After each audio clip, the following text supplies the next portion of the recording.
하나님께서는 오늘도 우리를 부르셔서 구원의 우물로 해서 물을 깃기를 원하십니다. 우리가 이제 신앙생활할 때에 자꾸 하나님의 은혜를 알지 못하고 세상 헛된 것에서 우리의 만족을 얻으려고 할 때가 많습니다. 하나님께서 주시는 그 은혜가 이제 눈에 보이지 않는다, 영적인 눈에 보이지 않는다라고 눈에 보이지 않아서 그것을 별로 이렇게 현실적으로 느끼지 못할 때가 많습니다. 그러나 하나님께서 우리에게 주신 은혜는 천국의 보물이고 그것은 밭에 감춰인 보물과 같습니다. 그게 우리의 눈에 안 보이는 것이지, 다시 말하면 우리가 못 보는 것이지 없는 게 아니라는 거죠. 우리는 그래서 이 하나님의 영광보다, 하나님의 은혜보다 이 세상 영광과 세상이 주는 것이 더 이렇게 크게 보일 때가 많습니다. 그러나 하나님께서 우리에게 주신 것은 감추어져 있기 때문에 내가 그것을 제대로 보지 못하고, 그렇기 때문에 그것을 우리가 얼마나 귀한지 알지 못하고, 그래서 그것을 찾지 않을 때가 많다는 거죠. 그래서 말 그대로 예수님께서 비유로 말씀하신 것처럼 밭에 감추어진 보물과 같다는 거죠. 그 밭에 감추어진 보물이라고 할 때 그 보물은 진짜 귀한 것인데 감추어져서 못 본다는 거죠. 이게 어디에 감춰져 있느냐? 우리에게는 성령님 통해서 바로 그 보물을 우리에게 주셨죠. 그래서 성령님을 선물로 받았다. 우리가 어떻게 보면은 잘 아는 것처럼 생각되는 이 말씀의 의미를, 복음을 제대로 잘 믿어야 됩니다. 그 말 그대로 믿으면 돼요. 근데 우리가 그대로 믿지 못하고 그것을 잘 안다라고 생각하지만 제대로 잘 모를 때가 많은 것이죠. 그래서 우리가 성령님을 선물로 받았다라고 할 때 그 성령님이 어디 계십니까? 우리의 영에 우리와 함께 계십니다. 그 보물이 밭에 감추어진 것처럼 바로 가장 귀한 보물이 내 안에 감추어져 있는 거예요. 바로 성령님께서 내 안에 계시다는 거예요. 모든 지혜와 지식의 모든 보화가 예수님 안에 감추어져 있다. 이렇게 골로새서 2장에서 이야기를 하고 있는데, 예수 그리스도 안에 감춰져 있는데 성령님은 바로 통해서 예수 그리스도께서 우리 가운데 임재하여 계시죠. 성령님은 예수 그리스도의 영입니다. 그래서 모든 보물이, 가장 귀한 보물이 바로 우리 안에 선물로 주신 성령님이다. 다시 말하면 하나님이 가장 귀한 보물이죠. 그 보물이 지금 내 안에 있다는 겁니다. 우리가 그래서 여기서 다시 한번 진짜 하나님이 보물이라고 생각하는가? 하나님은 우리를 보물이라고 생각하십니다. 사람들은 어떤 물질적인 가치, 물질적인 것, 사람보다 물질적인 것을 더 귀하게 생각할 때가 많아요. 말은 사람이 더 귀하다 이렇게 얘기하지만 실제로 사람보다 돈이나 물질을 더 귀하게 생각할 때가 많습니다. 그렇게 대할 때가 많아요. 그러나 하나님께서는 우리를 자기의 소유로 삼으셨다, 그렇게 이야기하고 있습니다. 여기 출애굽기 19장에서 바로 그 구약이죠. 구약의 언약의 핵심인 거기서 하나님께서는 이스라엘 백성들을 하나님의 소유로 삼으셨다. 그 소유란 말은 왕의 보물이란 뜻이에요. 그러니까 우리를 하나님께서는 그렇게 귀하게 여기셨다는 거예요. 그러니까 우리를 하나님께서는 보물처럼 생각하셨는데 어느 정도로 귀한 보물이냐? 응? 뭐 밭에 감추인 보물을 얻기 위해서 자기 가진 모든 것을 다 팔아서 그 밭을 샀다. 이렇게 이야기하는데 예수님께서 그렇게 말씀하셨는데 하나님은 예수님은 바로 우리를 귀한 보물로 생각하셨는데 자기 목숨보다 더 귀한 보물로 우리를 생각하셨습니다. 그래서 사실 우리는 우리 자신을도 스스로를 귀하게 여기지 않을 때가 많아요. 그러나 하나님께서 우리를 그렇게 귀한 보물처럼 귀하게 여기시고 그래서 우리를 말 그대로 자기 목숨보다 더 사랑하셨습니다.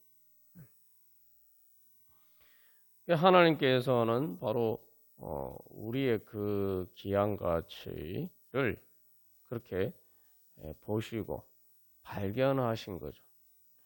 우리가 주님 앞에 나갈 때에 주님 하나님께서 우리를 자기의 보물로 발견하신 것처럼 그렇게 보신 것처럼 우리도 눈이 뜨여져서 하나님이 우리에게 그렇게 귀한 보물로 보여져야 됩니다. 아니 뭐 우리가 사실은 죄인이고 미천하고 연약한 피조물인데 하나님이 우리를 그렇게 귀한 보물로 여기셨는데 아니 하나님은 말 그대로 하나님 아닙니까? 진짜 가장 귀한 보물인데 우리가 하나님을 그렇게 생각하고 있느냐? 그래서 이 성령님을 선물로 받았다는 걸 하나님이 가장 귀한 것이 자기 자신이시니까 그 자기 가장 귀한 것을 우리에게 주신 거예요. 우리가 그 보물에 눈을 떠야 됩니다. 그래서 그 보물을 얻기 위해서 주님 앞에 나아가면은 우리가 그것을 정말 풍족하게 받을 수가 있는 것이죠. 여기서 중요한 건 이미 주셨어요. 그러니까 우리 안에 이미 주셔서 이미 우리 안에 있습니다. 내가 예수님 믿음으로 그것을 이미 가지고 있어요. 내가 믿음으로 이제 그 보물을 캐내기만 하면 되는 거예요. 얼마나 이게 신바람 나는 일입니까? 말 그대로 보물 지도를 가지고 보물을 찾아서 떠나는 여정과 같은 것이 바로 신앙생활이에요. 신앙생활은 말 그대로 흥미진진하고 그래서 단순히 뭐 보물을 찾으러 떠난 것뿐만 아니라 보물이 멀리 있는 것이 아니라 내 안에 있으니까 그리고 그것을 계속 캐낼 수가 있는 거죠. 그리고 그 보물은 말 그대로 하나님 당신 자신이시기 때문에 무한하고 영원하신 하나님이 우리의 보물입니다. 뭐 세상 영광과 비교할 수 없는 세상 보물이 번쩍번쩍 빛나지만 그러나 그것과 비교할 수 없이 빛나는 하나님의 영광 그것이 우리의 보물입니다. 하나님께서는 우리에게 그런 귀한 것을 주셨는데 우리는 그것에 대해서 전혀 생각하지도 않고 관심도 없고 내가 그것을 얻어야 되겠다 이렇게 생각하지 않을 때가 많단 말이죠. 예수님을 믿는다고 하면서도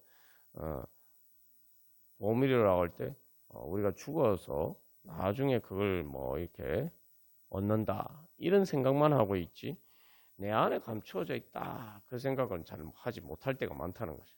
그래서 예수님 뭐라고 말씀하셨습니까? 천국은 밭에 감추인 보물이다. 저 하늘에 있는 게 아니라 바로 예수님이 이 땅에 오신 것처럼 성령님이 내 안에 오신 것처럼 바로 내 마음 밭 안에 감추어져 있다는 거예요. 그래서 예수님 밭의 비유를 하시면서 그 천국은 밭에 감추인 보물이다. 그렇게 마태복음 13장에서 말씀하셨죠. 내가 이 옥토와 같은 마음밭이 되어서 주님의 말씀을 이렇게 받아들이고 따르고 이렇게 순종하는 그 신앙생활을 통해서 바로 그 하나님께서 나에게 주신 보물이 이제 그 실제로 드러나고 그것을 내가 발견하고 누리고 충만하게 되고 나누어 줄 수 있는 것입니다. 그래서 옥토와 같은 마음이 되어서 30배, 60배, 100배의 풍성한 하나님 나라의 열매를 맺을 것이다. 그렇게 말씀하셨어요. 하나님께서 우리에게 그런 은혜를 주셨습니다. 근데 우리는 마치 뭐 은행에 돈이 내가 쓸 수 있는 돈이 많음에도 불구하고 마치 돈이 없는 것처럼 굶어 죽는 것처럼 그렇게 우리가 살아갈 때가 많다는 말이에요. 그래서 우리가 다시 한번 믿음으로 정말 하나님이 나에게 그런 보물을 주셨다. 이거 말 그대로 믿어야 돼요. 근데 우리가 믿는다고 하지만 성령님을 선물로 주셨다. 그러면 이게 성령님은 하나님이고 가장 무한하고 영원한 가장 귀한 보물이 내 안에 있다. 우리가 그렇게 믿냐 말이죠. 그 믿으면은 그거 캐내려고 주님 앞에 열심히 나아가지 않겠습니까? 우리의 눈이 어두워져 있는 거예요. 우리가 믿는다고 하지만 사실은 제대로 믿지 못하고 있는 것이죠. 그러면 이 주님께서 우리 안에 주신 그 보물을 우리가 어떻게 캐내겠습니까? 바로 믿음으로 나가서 그것을 내가 구하는 거죠. 자, 보물이 감추어져 있는데 밭에 감춘 보물을 캐내기 위해서 이제 자기의 모든 소유를 팔아서 그 밭을 샀다. 이렇게 예수님 말씀하셨는데 그걸 내가 이제 캐낸다는 건 내가 원하고 구하는 거죠. 기도는 바로 그런 표현입니다. 그래서 또 이사야 12장 2절 3절 말씀도 그런 것이죠. 그래서 보라 하나님은 나의 구원이시라 내가 신뢰하고 두려움이 없으니 주 여호와는 나의 힘이시며 나의 노래시며 나의 구원이십니다. 하나님 보물이라 할 때 하나님께서는 말 그대로 우리를 모든 것에서 구원해 주시는 말 그대로 우리의 모든 문제를 해결해 주시는 바로 그러한 구원의 보물이란 거죠. 그래서 예수님이 생수의 예수님 믿는 사람은 그 배에서 생수의 강이 흘러나오리라 말씀하셨는데 이 생수는 영원히 목마르지 않는 생수입니다. 내가 목마르거든 내게로 와서 마시라 예수님 말씀하셨는데 내가 답답하고 내가 뭔가 이렇게 필요한 게 있으면은 돈이 필요하면 은행에서 돈을 찾아 쓰듯이 그렇게 우리가 주님께 나아가서 바로 성령의 생수를 우리가 길어 올려서 그것을 통해서 우리가 우리의 필요를 채워야 됩니다. 그것이 믿음이에요. 그래서 기쁨으로 구원의 우물들에서 물을 기르리로다. 내가 그렇게 믿으면은 그것을 구하면서 물을 길어 올리겠죠. 이미 우물이 있고 샘이 있어요. 샘을 통해서 그것이 나에게 우물처럼 있다 이 말이에요. 내가 거기서 물을 길어 올리면 되는 거예요. 우리가 오늘도 그런 믿음으로 찬송가 161장 찬양 드리시겠습니다. 그래서 이 찬송가 161장에서 바로 첫 열매에 대해서 이야기를 하고 있죠. 우리가 이제 지난주일 맥주 감사 주일인데 이 하나님께서 우리에게 예수님을 통해서 또 성령님을 통해서 우리에게 주신 것은 바로 예수 그리스도의 첫 열매입니다. 예수 그리스도의 첫 열매는 뭡니까? 바로 예수님의 부활의 능력이에요. 부활의 능력은 하나님의 능력이고 하나님의 생명입니다. 죄와 사망의 권세를 이기시는 그 모든 것을 초월하시고 이기시는 바로 영원한 하나님의 생명의 능력입니다. 바로 그것을 하나님께서 예수님을 통해서 우리에게 주셨고 또 그것을 성령님을 통해서 또 우리에게 주셨죠. 그래서 1절 가사에서 뭐라고 이야기합니까? 예수님의 부활만 이야기하지 않고 승천에 대해서도 이야기를 하고 있어요.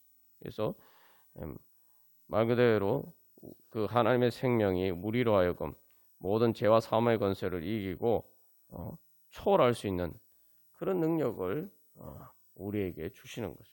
그래서 예수님이 부활하셨는데 예수님이 사망 권세 이기시고 부활하셨어요. 근데 그래서 2절에서는 뭐라고 얘기합니까? 바로 그런 예수님이 나하고 무슨 상관이냐 이 말이죠. 이게 이제 중요한 거예요. 우리가 예수님 부활승천하셨다 뭐 사도신경에 늘 고백은 합니다. 근데 그것을 고백하는 이유가 뭡니까?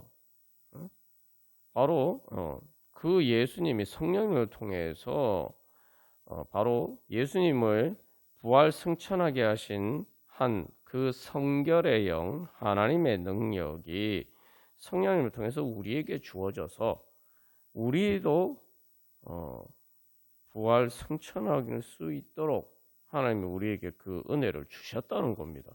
그래서 2절에서는 뭐라고 얘기합니까? 예수님이 왕의 왕이 되시고 우리들의 중보가 되셨다.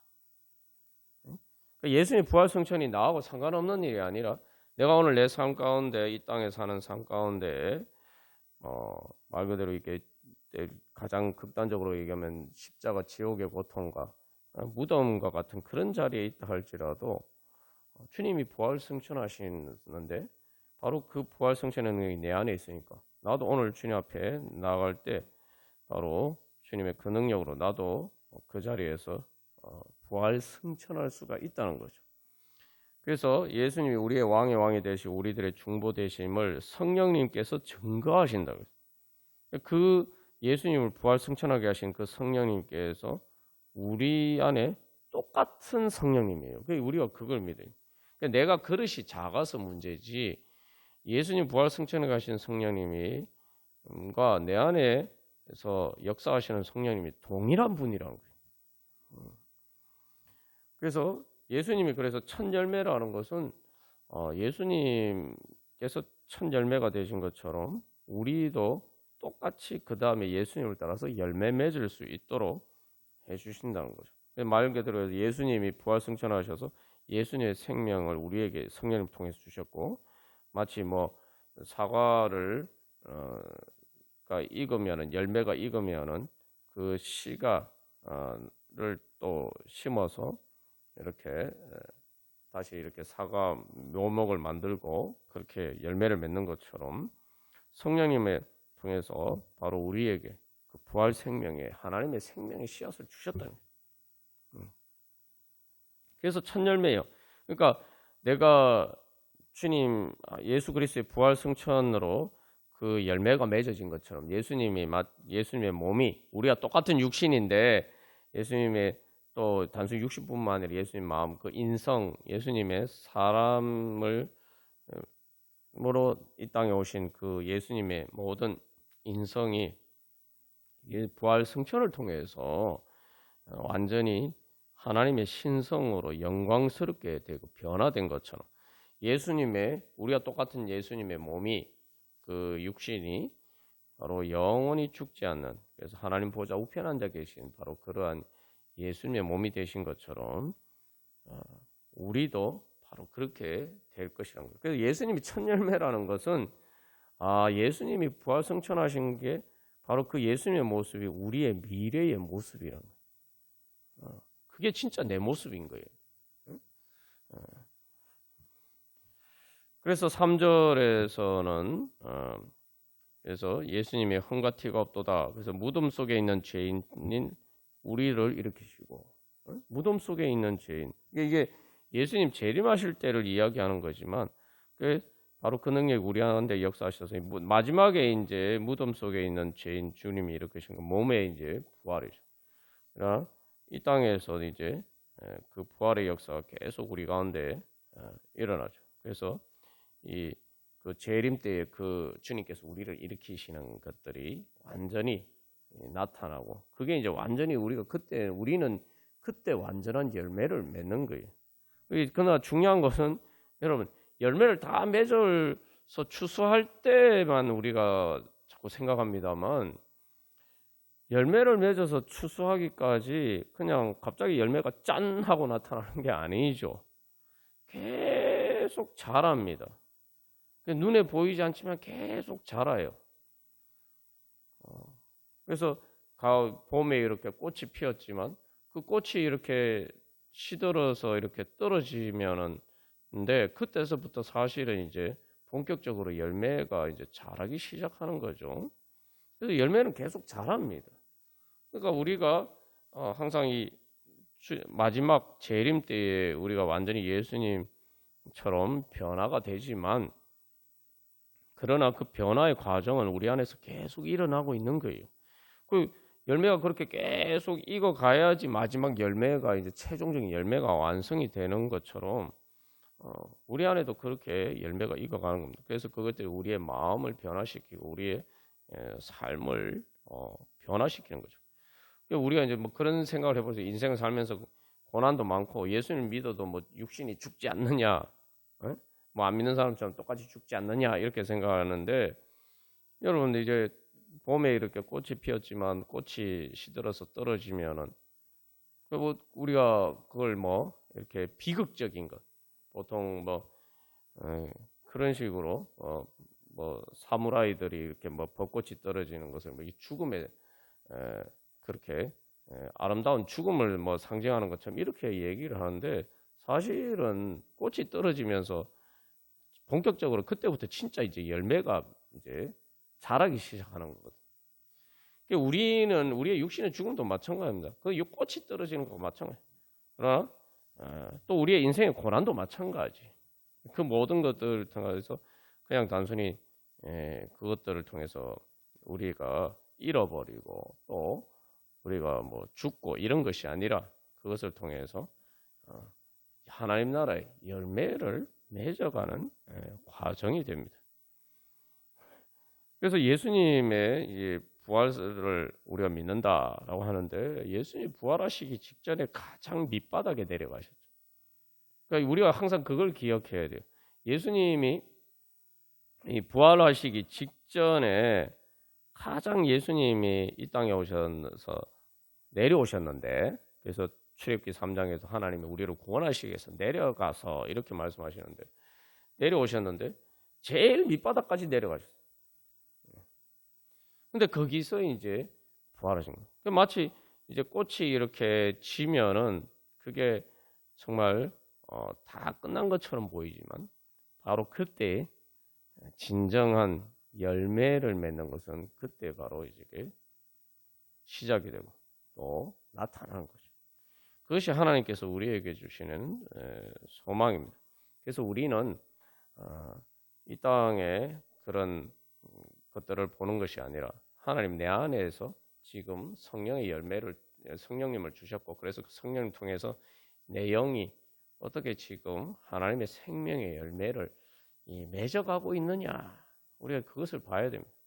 뭐 봄에 꽃이 떨어지는 것뿐만 아니라 뭐 여름이 되면은 폭우가 쏟아지고 천둥 번개가 치고 때로는 태풍이 불고 막 그렇게 하지만 중요한 그 모든 과정을 통해서 계속 열매는 자라가요.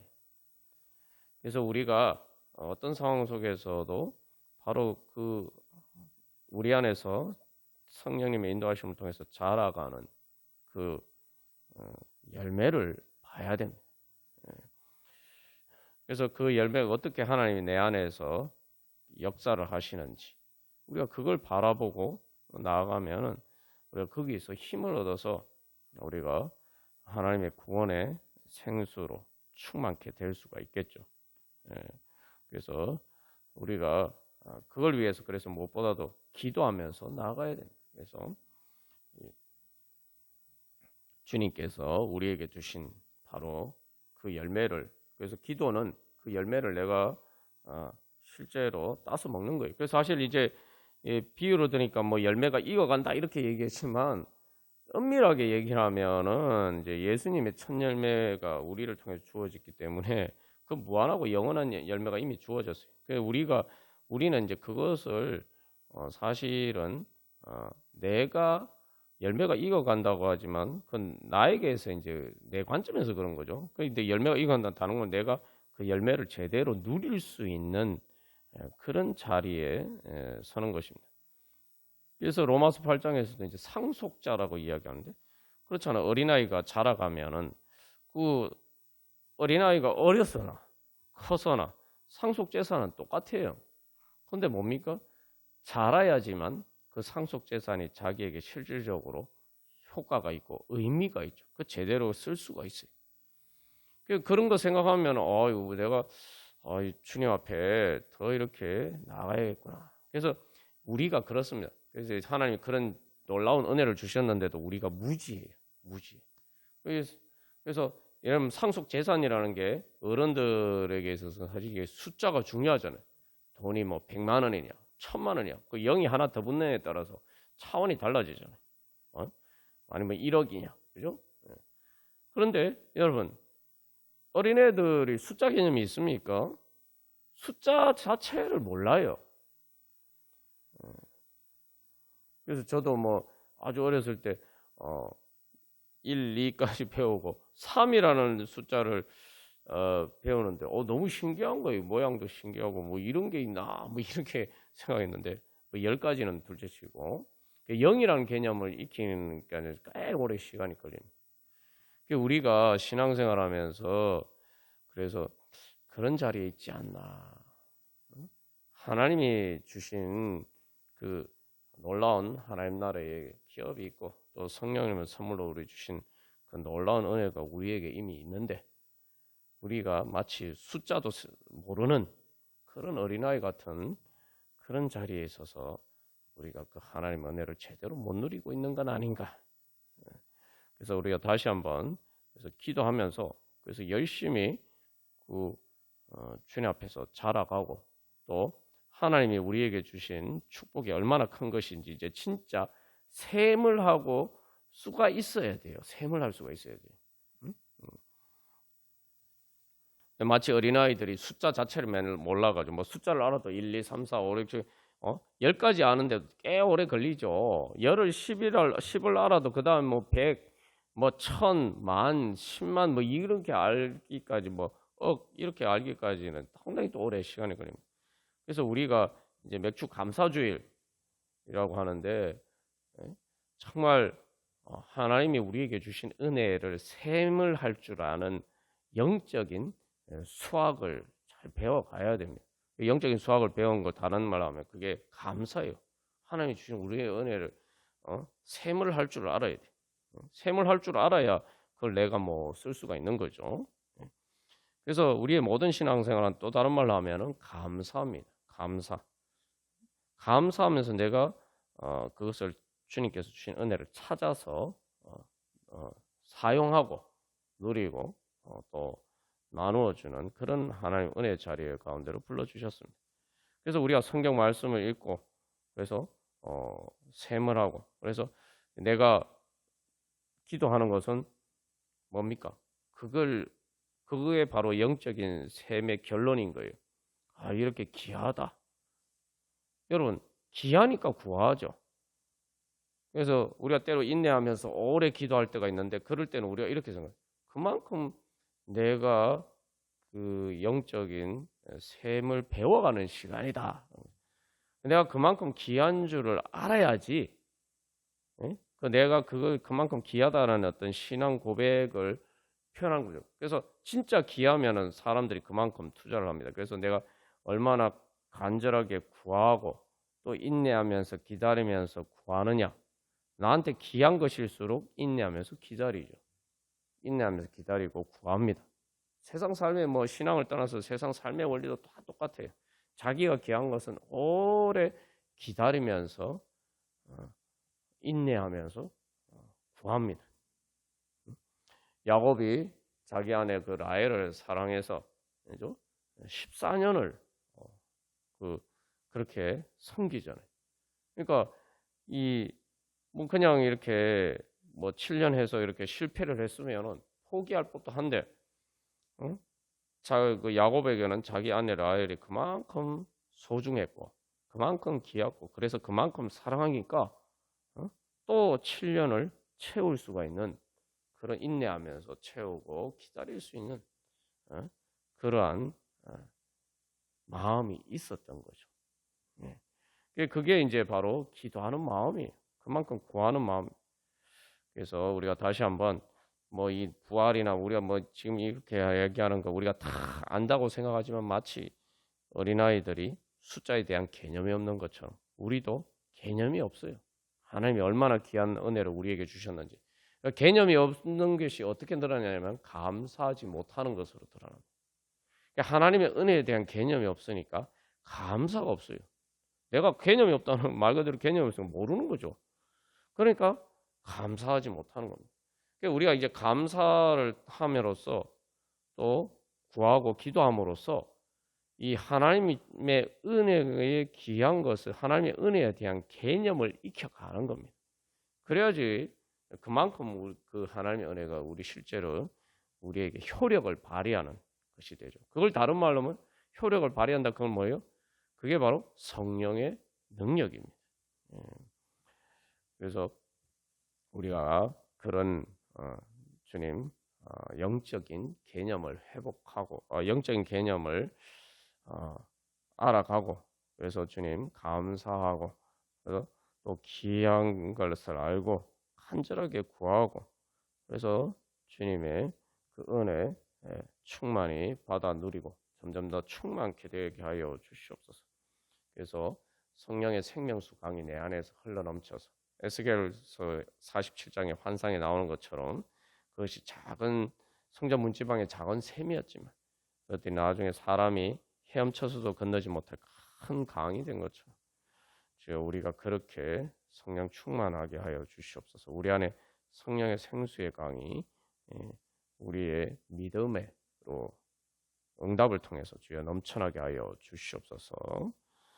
그게 바로 성령의 생명수를 길어 올리는 겁니다. 그게 우리의 믿음이 바로 우리의 믿음과 우리의 믿음의 표현인 주님 앞에 가까이 나오고 또 기도하는 것이 바로 그렇게 성령의 생명수를 길어 올리는 그러한 방법입니다.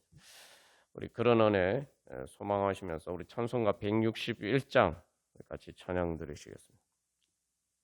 우리 이 시간 기도할 때 먼저 회개하면서 주님 제가 참으로 하나님이 주시는 은혜 예수 그리스도의 그 첫 열매를 주신 은혜 성령님을 선물로 주신 은혜 그 은혜 주님 제대로 알지 못하고 믿지 못하고 말 그대로 개념이 없어서 참으로 감사하지 못하고 그래서 귀한 줄을 더 알지 못하고 구하지 못할 때가 많았습니다. 우리 먼저 그렇게 회개하면서 주님 앞에 나아가도록 하겠습니다. 그래서 실제로 우리가 하나님 우리에게 주신 은혜가 바로 그 가장 귀한 선물이 내 안에 있음에도 불구하고 발견하지 못했다. 근데 성경에 보면은 다 이제 그런 이야기죠. 그 이스라엘 백성들이 광야에서 뭔가 이렇게 필요들이 생겨 문제가 생겼을 때에 자꾸 잊어버리고 하나님이 자기들을 출애굽하게 하신 그 하나님을 잊어버려요.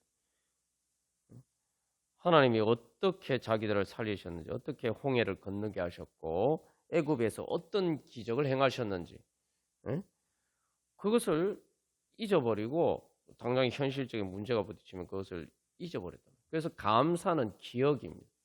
기억하는데 그냥 기억하는 게 아니라 과거의 일을 기억하는 게 아니라 바로 그 하나님이 그때 그렇게 역사하신 하나님이 지금도 내 안에 함께 하시지 이렇게 기억하는 게 이게 감사예요.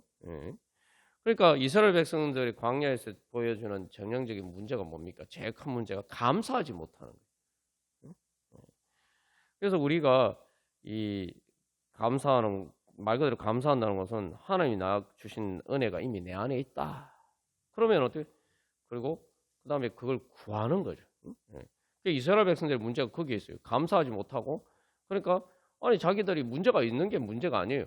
문제가 있으면은 그 옛날에 하나님의 은혜를 기억하고 감사하면서 그 하나님이 지금도 우리 가운데 함께 계시지.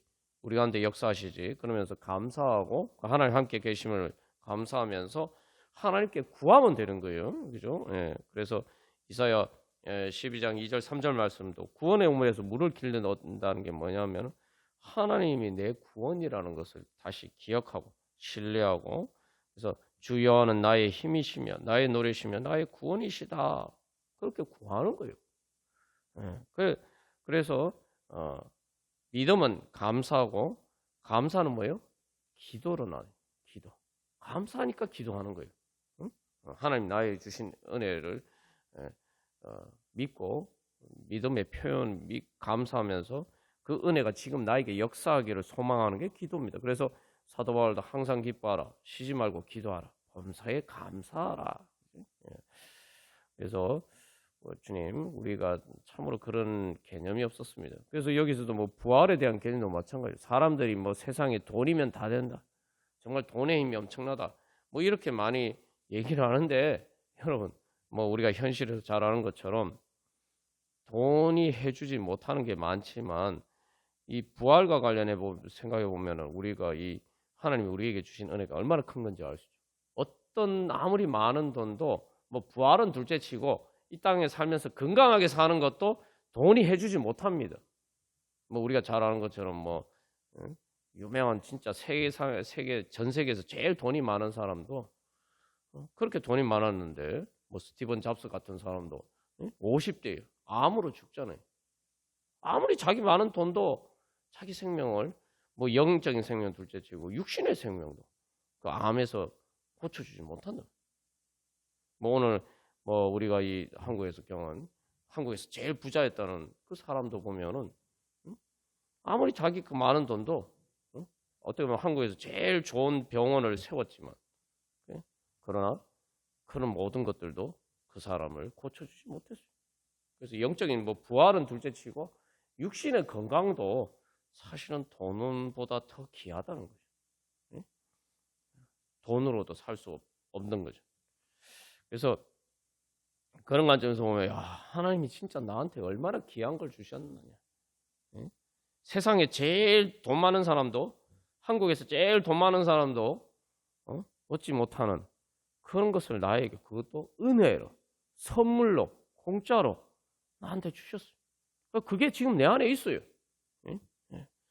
그것만 생각하면 어떻게 기쁘지 않을 수 있겠어요. 그래서 사도 바울이 항상 기뻐하라 이렇게 얘기하는데 아니 어떻게 사람이 항상 기뻐하냐. 당연히 항상 기뻐할 수가 없죠. 근데 중요한 것은 기쁘지 않은 그런 상황이 생기는 게 문제가 아니라 그럴 때마다 우리가 바로 주님께서 우리에게 주신 은혜를 향해서 나아가면서 기도하면서 그래서 감사하면서 하나님 나한테 이런 은혜를 주셨지. 그러면서 기쁨을 회복해야 되는 거예요. 그게 항상 기뻐하는 거예요. 그래서 하나님 그런 은혜로 우리를 가운데 살아가도록 수 있도록 우리를 불러주셨는데 주여 우리가 그런 은혜 잊고 살았습니다. 주여 다시 한번 우리의 믿음을 회복하게 해주시고 참으로 믿음의 샘을 잘해서 감사하고 기도하는 그래서 믿음으로 감사하고 기도하는 그런 믿음의 자리에 나가게 하여 주시옵소서.